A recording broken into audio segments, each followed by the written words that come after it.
हाँ बेटा, सबसे पहले सभी बच्चों से सुप्रभात। और आज अपने इस वीडियो में कक्षा 11 में हिंदी साहित्य आपका जो विषय है, इसमें कक्षा 11 में जो नई पाठ्य पुस्तक आई है अंतरा, उसका तीसरा पाठ में हो रहा है, यानी चल रहा है, उस पर चर्चा चल रही है। तीसरे पाठ का नाम जो है टॉर्च बेचने वाला, इस पर अपनी चर्चा हो चुकी है अध्ययन को लेकर के। अब यहां प्रश्नोत्तर चल रहे हैं। पूर्व में भी मैंने आपको टॉर्च बेचने वाले पाठ के 4 प्रश्नोत्तर हैं वो करवाए हैं। अब आगे जो 5वां प्रश्न है उस पर अपनी चर्चा रहेगी, उस पर बातचीत रहेगी। 5वां प्रश्न इस पाठ का बेटा देखो आप, भीतर के अंधेरे की टॉर्च बेचने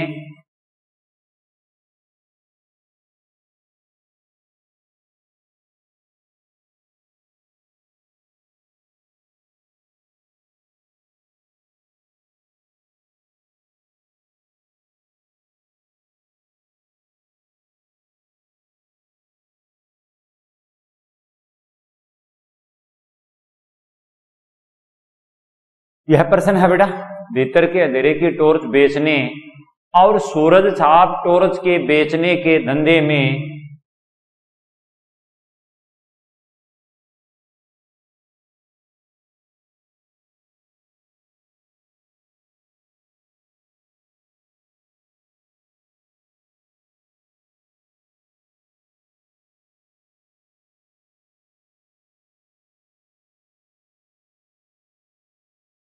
बेचने के धंधे में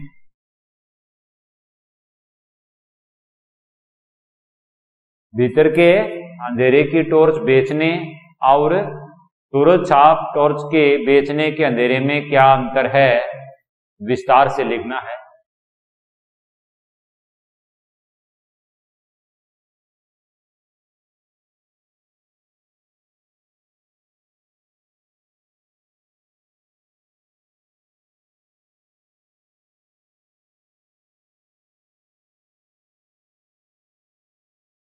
देखिए बेटा, ये प्रश्न है अगला। पूर्व की भांति प्रश्न को समझने की कोशिश कीजिए। भीतर के अंधेरे की टॉर्च बेचने वाला, 2 पात्र है इसमें। एक वह पात्र है जो लोगों को अंधेरे का डर दिखा करके टॉर्च बेचता है, और दूसरा वह पात्र है जो आत्मा पर, मन पर पड़े हुए अज्ञानता के अंधेरे को दूर करके और ज्ञान का प्रकाश उनमें फैलाना चाहता है। तो यहां बात हो रही है भीतर के अंधेरे की, दोनों की। भीतर के अंधेरे की टॉर्च बेचने वाला और सूरज छाप टॉर्च को बेचने वाला, दोनों का काम टॉर्च बेचना, ज्ञान देना। मतलब दोनों का जो काम है उनमें एक धर्म और आध्यात्मिकता से जुड़ी बातें बता करके और लोगों को ज्ञान का प्रकाश देता है, या उनके ज्ञान के द्वारा प्रकाश उनके जीवन में प्रकाशित करता है। और दूसरा, रात के अंधेरे का डर लोगों के सामने रख करके या बता करके टॉर्च बेचता है। हम देखते हैं बेटा, इस पाठ का हमने अध्ययन किया है, हम सब ने इसको गहराई से पढ़ा है। पढ़ने के बाद में ये बात हमारे सामने आती है कि भीतर के अंधेरे की टॉर्च बेचने वाला मतलब आत्मा के अंदर बसे अंधेरे को ये दूर करने से संबंधित है। भीतर के अंधेरे की टॉर्च बेचने का मतलब है कि यह आत्मा के अंदर बसे अज्ञानता का जो अंधेरा है उससे यह संबंध, जिसमें एक तरफ जो पहला दोस्त है, जिसमें एक तरफ जो पहला दोस्त है वो अपनी वाणी से या अपने प्रवचनों से या लोगों को प्रवचन दे करके और जागृत करने का काम करता है। एक मित्र है, पहला जो दोस्त है वो अपने प्रवचनों के द्वारा लोगों को जागृत कर रहा है। वह अपने प्रवचनों से लोगों के भीतर एक तरह से ज्ञान का प्रकाश जलाना चाहता है। क्या कर रहा है? वह अपने प्रवचनों से लोगों के भीतर ज्ञान का जो प्रकाश है उसको वो प्रकाशित कर रहा है। अज्ञानता का दूर करके और प्रवचनों या उपदेश दे करके उनके जीवन में ज्ञान का जो आलोक है उसको वो प्रकाशित करना चाहता है। ये उसका काम है, उस व्यक्ति का काम है, उस पहले मित्र का काम है लोगों को अज्ञान के अंधेरे को दूर करके ज्ञान उस व्यक्ति का काम है। क्या काम है? उसका काम है लोगों के अज्ञान के अंधेरा जो है, या यूं कहे अज्ञानता का जो अंधेरा है उसको दूर करके, अज्ञानता के अंधेरे को दूर करके ज्ञान के मार्ग पर चलने के लिए वो क्या करता है? प्रेरित करता है अपने प्रवचनों के द्वारा। तो एक बात उभर करके सामने आती है, वो यह है, देखिए बेटा, इस प्रकार से ढोंग, प्रपंच, पाखंड रच करके ये लोग व्यक्ति के भीतर विद्यमान अज्ञानता का जो अंधकार है उसको दूर नहीं कर सकते। न तो अज्ञानता के अंधकार को दूर कर सकते और न ही उसे सच्चे ज्ञान का प्रकाश उसके जीवन में ये फैला सकते। सच्चे ज्ञान का प्रकाश हर किसी के बस की बात नहीं है बेटा। सिर्फ जो सिद्ध पुरुष होती हैं, पहुंची हुई आत्माएं होती हैं, वे आत्माएं जिनका संबंध इस लोक के साथ साथ पारलौकिक दुनिया से हो, वही लोग ऐसे प्रवचनों के द्वारा या अपने शब्दों के द्वारा, वाणी के द्वारा लोगों के जीवन में या उनकी आत्मा में अज्ञानता का जो अंधकार है फैला हुआ, उसको अपने ज्ञान रूपी प्रकाश से वो प्रकाशित कर सकते हैं। पहले दोस्त का काम तो ये होगा। और हम देखते हैं बेटा यही किसी व्यंग्यात्मक रचना में तो दूसरा मित्र है, वो क्या करता है? दूसरा जो मित्र है वो रात के अंधेरे, रात का जो अंधेरा है उस अंधेरे से बचने के लिए सूरज छाप टॉर्च है उसको वो बेचता है। रात के अंधेरे से बचने के लिए सूरज छाप टॉर्च है वो बेचता है। वह उसका काम है। क्या काम है? कि वह लोगों के अंदर रात का जो भय होता है, रात का जो डर होता है उसको वो उत्पन्न करता है। वो क्या करता है? लोगों के अंदर रात का जो डर है, भय है, वो ज्यादा से ज्यादा उत्पन्न करता है ताकि वे लोग डर करके और क्या कर सके? उसकी टॉर्च खरीद सके। क्यों वो डर इतना पैदा कर रहा है? उसके पीछे उसका स्वार्थ है। जितने लोग डरेंगे, भयभीत होंगे रात के अंधेरे से, उतने ही ज्यादा वो टॉर्च खरीदेंगे, जिससे उसका काम चल पड़ेगा, वो पैसा कमाएगा। और यही उसका उद्देश्य है, यही वो करना चाहता है। क्योंकि उसकी ये जो टॉर्च है ये बाहर के अंधेरे को क्या करती है? दूर करती है। दूसरे मित्र जो टॉर्च बेचने का, सूरज साहब जो टॉर्च बेच रहा है, उसकी यह जो टॉर्च है वो क्या करती है? बाहर के अंधेरे को दूर करती है। क्यों? क्योंकि रात का जो अंधेरा होता है उस अंधेरे में व्यक्ति के सामने बहुत सी परेशानियां आ जाती, बहुत सी दिक्कत आती है, व्यवधान आती हैं, संकट आ जाते हैं, बाधाएं आ जाती हैं। रात के अंधेरे में व्यक्ति को अनेक प्रकार के संकटों का, अनेक प्रकार की परेशानियों का, व्यवधानों का सामना करना पड़ता है।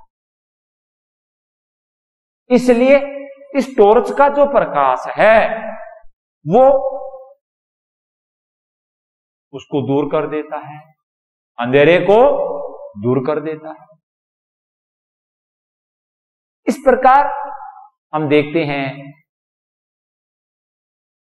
कि वह व्यक्ति काले घनघोर भयावह रात का डर दिखाकर और सूरज साफ टॉर्च बेचता है। वे लोग भयभीत नहीं होंगे, डरेंगे नहीं तो वो टॉर्च नहीं खरीदेंगे। तो उसने देख लिया है कि जितना ज्यादा से ज्यादा लोगों को मैं भयभीत करूंगा, डराऊंगा, तो उतने वो सहम जाएंगे, भयभीत हो जाएंगे। तो भयभीत हो जाएंगे, निश्चित रूप से वो उस भय, उस डर से बचने के लिए टॉर्च खरीदेंगे। इस प्रकार उपयुक्त अध्ययन, उपयुक्त चर्चा के बाद में यह बात हमारे सामने आती है कि दोनों के टॉर्च बेचने के धंधे में बहुत अंतर है। एक आत्मा के अंधेरे को दूर करता है, तो दूसरे का काम क्या है? दूसरे का काम है रात के अंधेरे को दूर करने से संबंधित है। पहले का संबंध आत्मा के अंधेरे को दूर करने से है, तो वहीं दूसरे का संबंध किससे है? रात के अंधेरे को दूर करने से संबंधित है। इस प्रकार से भीतर के अंधेरे की टॉर्च बेचने और सूरज साफ टॉर्च के बेचने का जो धंधा है, उन दोनों में यह उपयुक्त प्रकार से है जिसका हमने जिक्र किया है, वर्णन किया है। इस प्रकार का जो अंतर है वो उभर करके हमारे सामने आता है। तो ये था बेटा, ये जो 5वां इसका प्रश्न था उसका उत्तर था। इसके बाद में आगे एक और प्रश्न आता है। प्रश्न है, सवाल के पांव जमीन में गहरे गड़े हैं।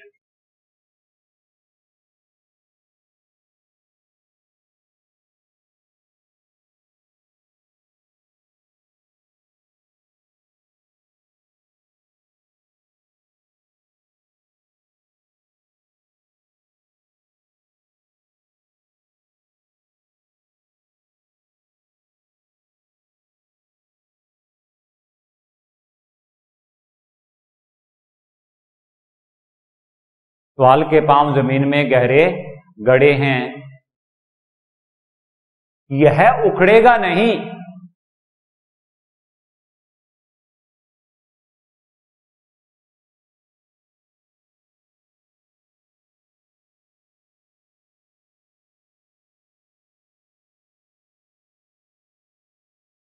सवाल के पांव जमीन में गहरे गड़े हैं, यह उखड़ेगा नहीं। इस कथन में मनुष्य की किस प्रवृत्ति की ओर संकेत है?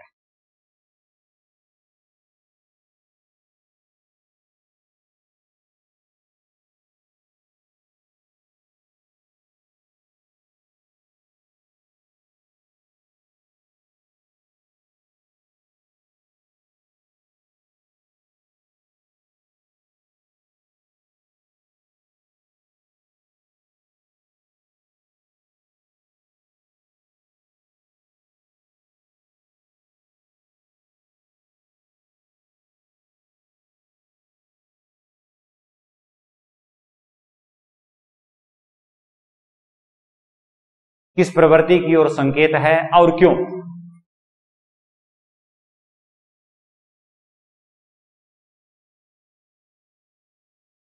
देखो बेटा, सबसे पहले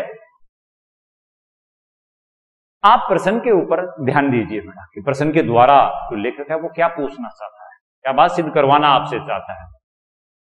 सवाल के पांव जमीन में गहरे गड़े हैं। दोनों मित्रों के बीच के अंदर कोई सवाल हुआ है और उनका उत्तर उनको नहीं मिल पा रहा है, इसीलिए उनमें से एक कहता है कि सवाल के पांव है वो जमीन में गड़े हुए हैं, हल नहीं हो रहा है, ये उखड़ेगा नहीं, यहां से बाहर नहीं निकलेगा। तो यह बतानी है, जब ऐसी बात आती है, ऐसे प्रसंग जीवन के अंदर बहुत बार आते रहते हैं। ये यहां इस व्यंग्यात्मक रचना की बात नहीं है, जीवन का जो घटनाक्रम चलता है इसके अंदर सने सने ऐसी बातें हैं वो व्यक्ति के मुंह से निकलती रहती है। इसके पीछे मनुष्य की एक प्रवृत्ति होती है, सोच होती है, वो कौन सी है और क्यों है, उस पर हमें चर्चा करना है। जब इस व्यंग्यात्मक रचना टॉर्च बेचने वाले पाठ का हम अध्ययन करते हैं तो अध्ययन करने के बाद में ये बातें उभर करके हमारे सामने आती है कि दोनों जो मित्र थे, इस कहानी के दो ही पात्र है मुख्य, और दोनों ही मित्र थे, और दोनों मित्रों ने धन कमाने के लिए कई तरीके ढूंढने की कोशिश की है, यह करते हैं। दोनों मित्र धन कमाने के लिए, पैसा कमाने के लिए कई तरीके ढूंढने की कोशिश करते हैं, प्रयास करते हैं, प्रयत्न करते हैं। ऐसी स्थिति में दोनों के मन में यही सवाल आता है कि पैसा कैसे कमाया जाए। बार बार उन दोनों के भीतर ये प्रश्न खड़ा होता है, पैसा कमाना है, वो किस तरह से कमा सकते हैं, कैसे कमा सकते हैं, ये सवाल बार बार उनके मन में उभरता है। लेकिन लाख कोशिश करने के उपरांत भी इस समस्या का कोई समाधान वो नहीं कर पाते हैं, यानी इसका कोई हल नहीं निकलता। इतना काम ये आसान नहीं है। ये जो काम है पैसा कमाने का, ये कोई इतना आसान काम नहीं है। इस प्रकार से हम देखते हैं कि वे बहुत कोशिश करते हैं, बहुत कोशिश करने के बाद भी जब जवाब नहीं मिलता है, लाख कोशिश करने के बाद भी उनको कोई जवाब नहीं मिलता है, या लाख कोशिश करने के बाद भी किसी सवाल का जवाब न मिलने पर उनमें ऐसी सोच उभरती है,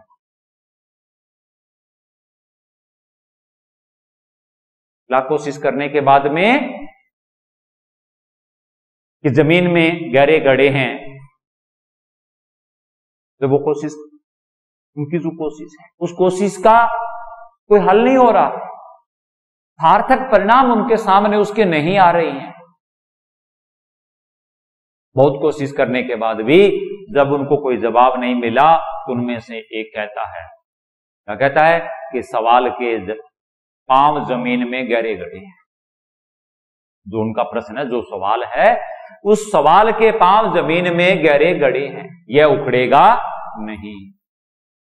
तो इस प्रकार से बेटा हम कह सकते हैं कि यह मनुष्य की उस प्रवृत्ति की ओर संकेत है कि किसी सवाल का जवाब न मिलने पर, वो कोई सवाल करता है, कोई प्रश्न खड़ा करता है और उसका समाधान नहीं होता है या उसका जवाब न मिलता है, तो मनुष्य उस सवाल को टाल देना ही उचित समझता है। ऐसी स्थिति में मनुष्य फिर उस सवाल को टाल देना अपनी तरफ से उचित मानता है। और ऐसा इसलिए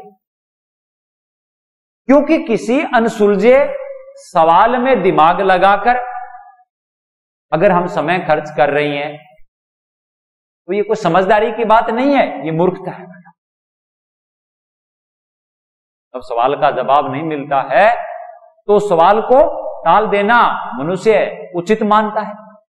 और यह ऐसा इसलिए होता है क्योंकि किसी अनसुलझे सवाल में दिमाग लगाकर समय गंवाना ये व्यर्थ होता है, क्योंकि इसका कोई लाभ नहीं है, हानि है। और हानि सबसे पहली तो यही है कि आपका अमूल्य जो समय है वो खराब हो रहा है, व्यर्थ में व्यतीत हो रहा है।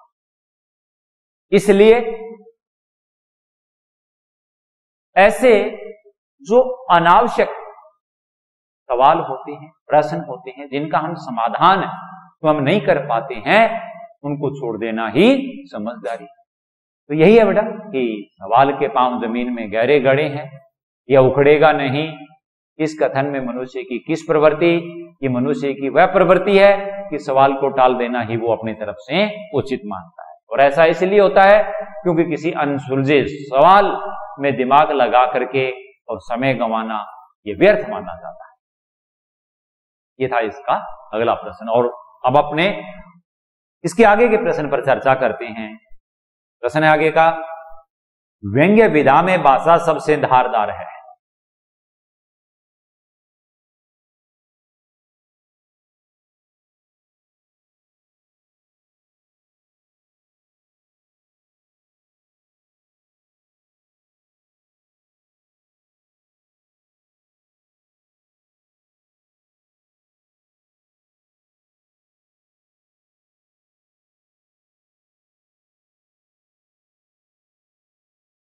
व्यंग्य विधा में भाषा सबसे धारदार है।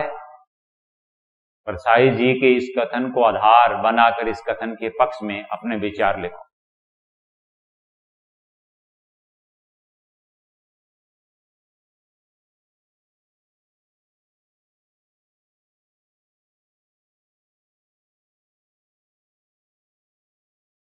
परसाई जी के इस कथन को आधार बनाकर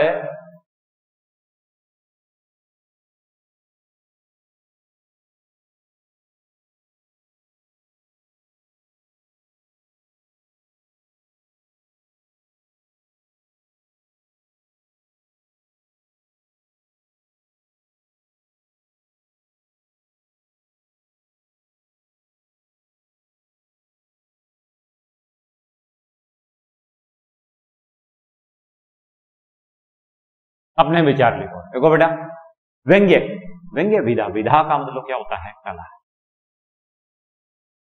व्यंग्यात्मक रचना के द्वारा या व्यंग्यात्मक जो रचना होती है, व्यंग्यात्मक वह रचना होती है बेटा जिसके अंदर रचनाकार अपने शब्दों से, अपनी भाषा के अंदर वो किसी के ऊपर व्यंग्य करता है, कटाक्ष करता है। तो व्यंग्य विधा ये कला है, व्यंग्य करना ये कला है वह, और वह भी रचनाकार के द्वारा। तो व्यंग्य विधा में भाषा जो होती है वो व्यंग्यकार का सबसे बड़ा क्या होता है? अचूक हथियार माना जाता है। और यहां इस रचना में टॉर्च बेचने वाला जो पाठ है, इस रचना के अंदर व्यंग्यकार परसाई जी है। तो परसाई जी के इस कथन को आधार बना करके इसके पक्ष में अपने विचार देने हैं, बताने।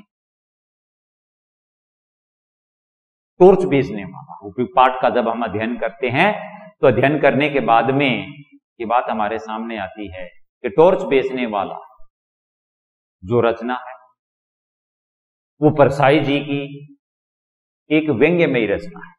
टॉर्च बेचने वाला जो पाठ है वो परसाई जी की व्यंग्यमयी रचना है। इस पाठ में हम देखते हैं, पढ़ने के बाद में ये बात हमारे सामने आती है कि इस पाठ में लेखक ने समाज में फैला हुआ जो अंधविश्वास है, इसके अलावा पाखंडी साधु संतों के द्वारा रचे गए उनके जो ढोंग आदि है, उनसे बचकर रहने का संदेश दिया है। लेखक ने समाज में फैला हुआ अंधविश्वास और पाखंडी साधु संतों के द्वारा रचे गए जो ढोंग है, उनसे बचकर रहने के लिए संदेश दिया है, अपनी बात कही है। ये जो ढोंगी पाखंडी लोग होते हैं, ये लोग समाज में या देश में जो भोली भाली जनता होती है उसको अंधेरे का डर दिखा करके और उनको लूटते हैं, पैसा कमाते हैं। ये इनका काम है, अपने जाल में फंसा लेते हैं। ऐसे लोग भोले भाले जनता को अंधेरे का डर दिखा करके और पैसा कमाते हैं, ये इनका धंधा है। लेखक ये बताना चाहता है कि हमें ऐसे पाखंडी अंधविश्वासी ढोंगी लोगों से बच करके रहना चाहिए।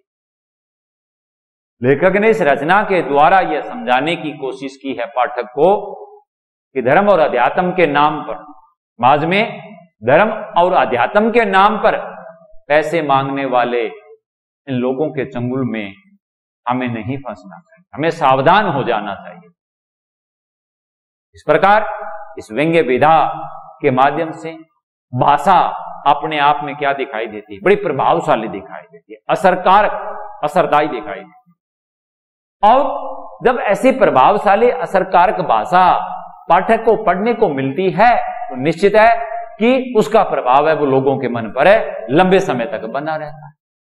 और लंबे समय तक बने रहने का तात्पर्य यही हुआ कि लोग प्रभावित हो रहे हैं, यानी व्यंग्यकार की जो भाषा है वो हथियार की तरह लोगों को प्रभावित कर रही है, वो हथियार बन जाता है और हथियार के द्वारा वो अपना काम कर रहा है। तो परसाई जी का जो कथन है उसका तात्पर्य यही है बेटा। तो ये थे बेटा इस पाठ के प्रश्नोत्तर, और शेष जो प्रश्न उत्तर है वो अपने अगली वीडियो के अंदर करेंगे। तब तक के लिए धन्यवाद।